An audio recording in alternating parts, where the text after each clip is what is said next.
Hello everyone, आज हम बात करेंगे मेल इनफर्टिलिटी के ऊपर और इसके क्या कारण हैं, किस रेट से मेल इनफर्टिलिटी बढ़ रही है और उसका हम ट्रीटमेंट के लिए क्या कर सकते हैं आगे। तो मेल इनफर्टिलिटी जो है वो लास्ट फ्यू इयर्स में इसका इंसिडेंस जो है बहुत स्पीड से बढ़ रहा है।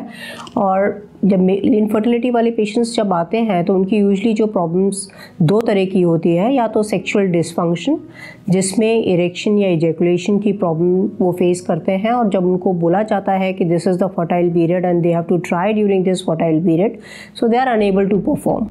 The second type of infertility is जब हम सीमेन टेस्ट करते हैं, जिसको हम सीमेन एनालिसिस बोलते हैं, तो उसमें एज पर द WHO क्राइटेरिया जो काउंट है स्पर्म का या मोटिलिटी या मॉर्फोलॉजी वो बिलो रेंज होता है। तो यदि काउंट स्पर्म का लेस देन 15 मिलियन है या मोटिलिटी लेस देन 40% है, या मॉर्फोलॉजी जो होती है स्पर्म की, मॉर्फोलॉजी का मतलब है कि शेप ऑफ द स्पर्म, तो उसका जो परसेंटेज है लेस देन 4% है, then that patient comes under infertility. तो वहाँ पे उनको फिर ट्रीटमेंट की ज़रूरत होती है। अब क्या कारण होते हैं जिसके कारण मेल इनफर्टिलिटी बढ़ रहा है? So the most important reason is the lifestyle. जो आज की लाइफस्टाइल है वो it is like more of the stress factor, the job pressure, फिर lack of the physical activity, eating habits जो हैं वो ठीक नहीं है, टाइम पे खाना नहीं है, more of the processed food and the junk food, then more of the smoking, alcohol, और environmental factors, pollution, use of electronics. इसके अलावा कुछ मेडिकल प्रॉब्लम्स भी होती हैं जिसके कारण भी स्पर्म काउंट एंड मोटिलिटी जो है वो लो होना शुरू हो जाता है। जैसे पेशेंट डायबिटिक है, specially when the diabetes is uncontrolled, और जितना डायबिटीज़ का ड्यूरेशन बढ़ता चला जाता है उतना ही काउंट, मोटिलिटी और मॉर्फोलॉजी पे भी असर होना शुरू हो जाता है। उसके अलावा थायराइड प्रॉब्लम है या कोलेस्ट्रॉल प्रॉब्लम है, हाइपरटेंशन है, तो ये कुछ मेडिकल प्रॉब्लम्स हैं जो कि बहुत कॉमन होती हैं, और इसमें भी sperm count and motility, morphology affect होनी शुरू हो जाती है। कुछ केसेस में जहाँ पे हमें बिल्कुल ही स्पर्म्स नहीं मिल रहे हैं सीमेन टेस्ट में, उन पेशेंट्स को हम एज़ोस्पर्मिया बोलते हैं, और वहाँ पे फिर कुछ टेस्ट किए जाते हैं जैसे हार्मोनल टेस्ट है, अल्ट्रासाउंड है कि क्या रीज़न है जो स्पर्म्स सीमेन टेस्ट में नहीं अवेलेबल हैं। तो हार्मोनल असेसमेंट होती है और उनके बेसिस पे फिर आगे का ट्रीटमेंट डिसाइड होता है।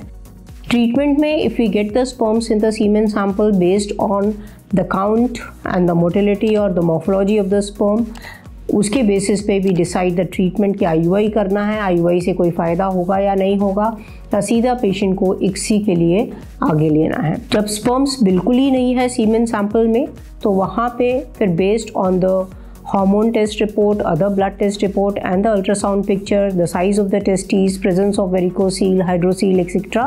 Then we advise them to go for testicular aspiration या micro-TISA.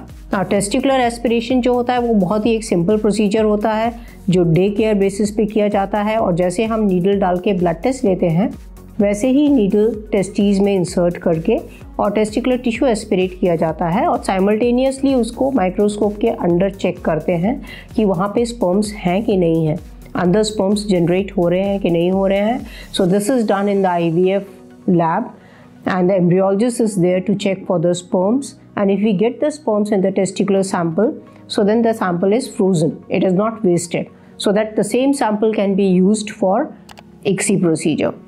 So basically जब आप टीसा के लिए जाते हो तो select the place where the freezing facility is also available so that the tissue is not wasted. जो testicular aspiration procedure होता है, this is done under local anesthesia and the patient is discharged 1 hour after the procedure. It's a very simple procedure. Suppose यदि testicular aspiration में या Tessa में हमें sperms नहीं मिल रहे हैं, then the more advanced procedure is micro-TISA. So micro-TISA is done under the microscope, and it is the advanced procedure which may take some time, more than 1 hour, it may take 2 to 3 hours also, and this is done under general anesthesia where the small cut they are given on the testes, and under the microscope कुछ seminiferous tubules होते हैं जहाँ पे sperm production होता है, तो उनको देखते हुए फिर उन पर्टिकुलर साइट से ही सैंपल लिया जाता है और उसको माइक्रोस्कोप के अंडर चेक करते हैं कि अवेलेबिलिटी ऑफ द स्पर्म है या नहीं है। This procedure is done under anesthesia. Patient sometimes may need to stay overnight in the hospital और हमें यदि sperms मिल जाते हैं तो टिश्यू हम फ्रीज कर लेते हैं so that they don't have to go the same procedure when we are taking the eggs out, and same sample can be used for the ICSI procedure later on. So this is the treatment part for the male infertility based on the semen parameters. We decide for IUI और the ICSI, और बिल्कुल ही यदि sperms नहीं है तो फिर TESA और micro TESA, these are the procedures. So मेरी एडवाइस पेशेंट्स को ये रहेगी कि कभी भी यदि आपका सब नॉर्मल काउंट एंड मोटिलिटी या मोर्फोलॉजी आ रहा है तो please don't waste time, immediately see the doctor so that कुछ भी यदि फैक्टर्स सामने आते हैं या प्रॉब्लम सामने आती है which is causing male infertility, it can be sorted out. Thank you so much.